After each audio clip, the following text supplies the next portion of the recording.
Hi friends, எல்லோரும் எப்படி இருக்கீங்க? நல்லா இருக்கீங்களா? நான் சூப்பராக இருக்கேன்.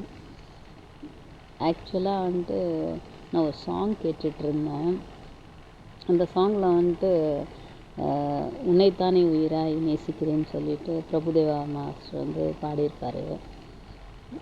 அது எனக்கு ரொம்ப அப்படியே கேட்டுட்ருக்கிறப்போ என் லைஃப்பில் நடந்த ஒரு இன்சிடெண்ட்டை ஷேர் பண்ணலாம் அப்படின்னு தோணுச்சு. ஸோ அதனால் அதை ஷேர் பண்ணுறேன்னா, 2 days பேக் எனக்கு என் ஹஸ்பண்ட் சென்னை போயிருக்காங்க அவங்களோட ஒர்க் விஷயமா.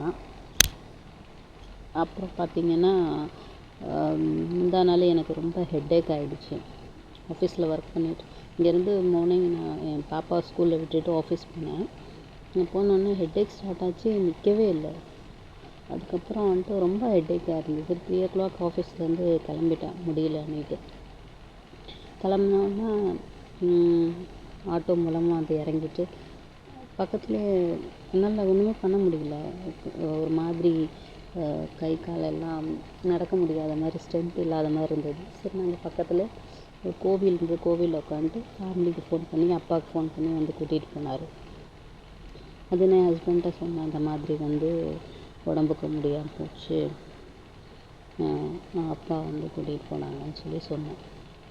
அதை கேள்விப்பட்ட என் ஹஸ்பண்டு அது அப்போதைக்கு அப்போ கேட்டுக்கிட்டு நான் என்னோடய ப்ராஜெக்ட் எல்லாம் கேன்சல் பண்ணிவிட்டு ஒர்க்கு கேன்சல் பண்ணிவிட்டு நான் வரேன்னு சொன்னாங்க. நான் இப்போ சும்மா விளையாட்டுக்கு தான் சொல்கிறாங்க அப்படின்னு நினச்சிட்டேன். நான் பார்த்தா உண்மையிலுமே டிக்கெட்டு கேன்சல் பண்ணிவிட்டு நைட் ட்ரெயினில் வந்திருக்காங்க. நேற்று காலையில் நான் ஹாஸ்பிட்டலில் போனேன். பார்த்தா டைரெக்டாக ஹாஸ்பிட்டலுக்கே வந்துட்டாங்க. பார்த்திங்கன்னா எனக்கு அப்படி ரொம்ப ஷாக்கிங்காக இருந்தது. நான் சொன்னேன், சாதாரண தலைவலி, இதுக்கே ப்ராஜெக்டை கேன்சல் பண்ணிவிட்டு வந்துட்டேன் அப்படின்னு. அப்போ அவர் ஒய்ஃபை விட என்ன இருக்குது அப்படின்னு சொல்லிட்டு இருந்தாங்க. சரி, நான் எதுவும் சொல்லலை. அப்புறம் ஹோட்டலில் லன்ச் வாங்கி கொடுத்துட்டு வெளியே போயிட்டு வரேன்ட்டு போனாங்க. ஒரு 1/2 hour வரவே இல்லை. ஏடிஎம் போயிட்டு பைசா எடுத்துகிட்டு வரேன்ட்டு செம்ம டென்ஷன் ஆகிடுச்சு. அப்போ அங்கே வந்தோடனே நான் திட்டினேன், இந்த மாதிரி இங்கே உட்கார வச்சுட்டு நீ ஏடிஎம் போயிட்டேன், நீ பார்க்கணும் இங்கே தனியாக உட்கார வச்சுட்டு ஏடிஎம் போயிட்டேன்னு சொல்லி நான் திட்டினேன் அவரை. அப்போ அவர் சொல்கிறாரு, நான் சென்னையில் இருந்தேன், உனக்காக நீ உடம்பு சரியில்லை தலைவலிக்குதுன்னு சொன்னனால கேன்சல் பண்ணிவிட்டு வந்துட்டேன். ஆனால் இங்கே ஒரு 1/2 hour வெயிட் பண்ணதுக்கு நீ என்னை திட்டுற அப்படின்னு சொன்னார். எனக்கு ஒரு மாதிரி ரொம்ப கில்ட்டியாக ஃபீல் ஆச்சு. நமக்காக இவ்வளோ தூரம் வந்திருக்காங்க, ஆனால் நம்ம 1/2 hour வெயிட் பண்ணோன்னு சொல்லிட்டு திட்டோமே அப்படின்ட்டு.